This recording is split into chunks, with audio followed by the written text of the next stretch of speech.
స్తోత్రం నాయనా. దేవా, అనేక సార్లు ప్రభా నేను మర్చిపోయిన దానిగా ఉన్నాను.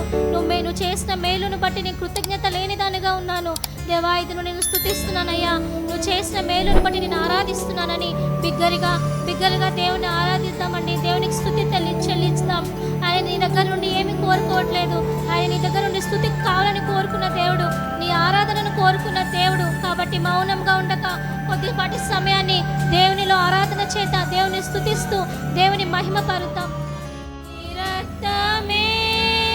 నీ రక్తమే నన్ను శుద్ధీకరించును.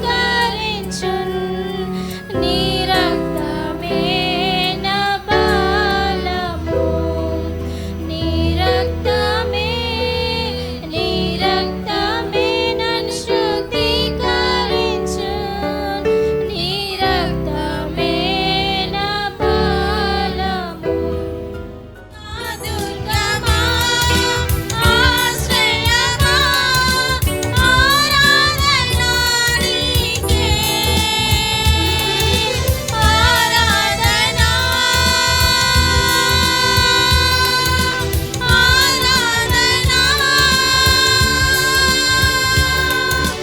అబ్బా తండ్రి నీకేనయ్యా. ఇప్పుడే చెట్టు ఏమవుతుంది? ఫలిస్తుంది.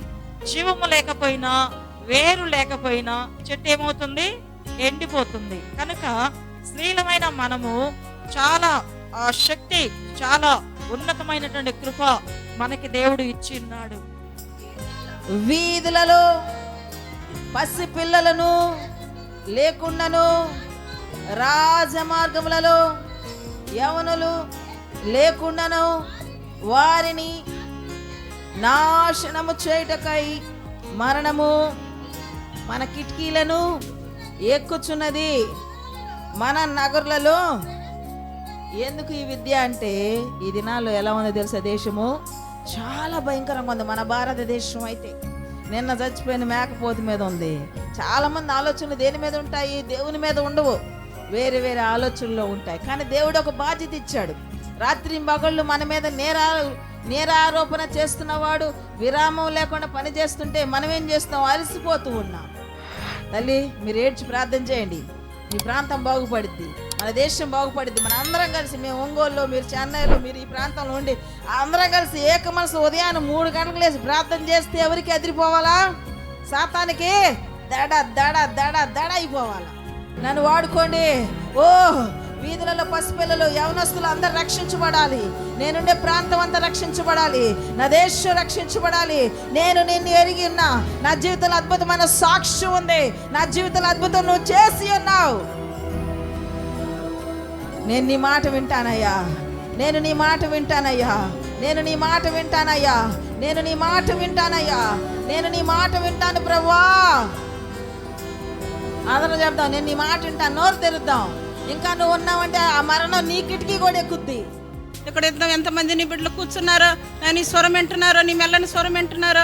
దేవా, ఒక్కొక్క బిడ్డల హృదయాలు నాయన, వాళ్ళ హృదయంలో వాక్యమునైనా గ్రహించుకొని, ఆలోచించుకొని, వాళ్ళ హృదయంలో నాటుబడి క్రియలు చేయమని ప్రార్థిస్తున్నా. అయినా కానీ నేను దేవుణ్ణి ఎందుకు ఎరిగానంటే, నాలో ఒక్క బలమైన కారణం. నన్ను దేవుడు 2 సార్లు మరణం నుంచి నన్ను తప్పించాడు. ఈరోజు ఈ దినము ఈ సన్నిధానంలో నేనున్నానంటే దేవుడు కృపే.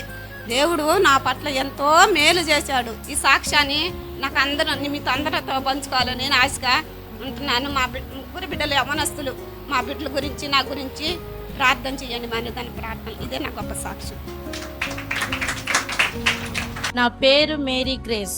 ఎందుకు మేరీ గ్రేస్ అని నా పేరు పెట్టారని మా తల్లిదండ్రులు నేను అడిగినప్పుడు, మా నాన్న చెల్లెల పేరు గ్రేసు, మా అమ్మ చెల్లెల పేరు మేరీ. ఆఫ్టర్ 9th స్టాండర్డ్ తర్వాత మా అక్కకి మ్యారేజ్ అయింది. అప్పటి నుండి నాకు స్టార్ట్ అయింది భక్తి, ఎలాగ ఉండాలా, ఎలాగ జీవించాలా అనేది.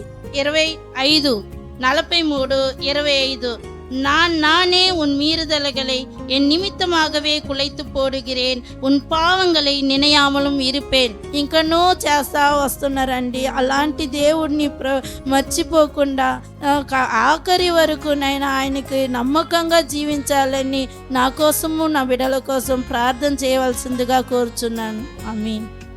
మన చిన్న చిన్న తప్పులే దేవుని దగ్గర ఒప్పుకున్నప్పుడు ఆయన మాట్లాడే దేవుడు, ఆయన మౌనంగా ఉండే దేవుడు ఎంత మాత్రము కాదు. చిన్న చిన్న తప్పులు మనం ఒప్పుకున్నప్పుడు ఆయన క్షమించే దేవుడుగా ఉన్నాడు.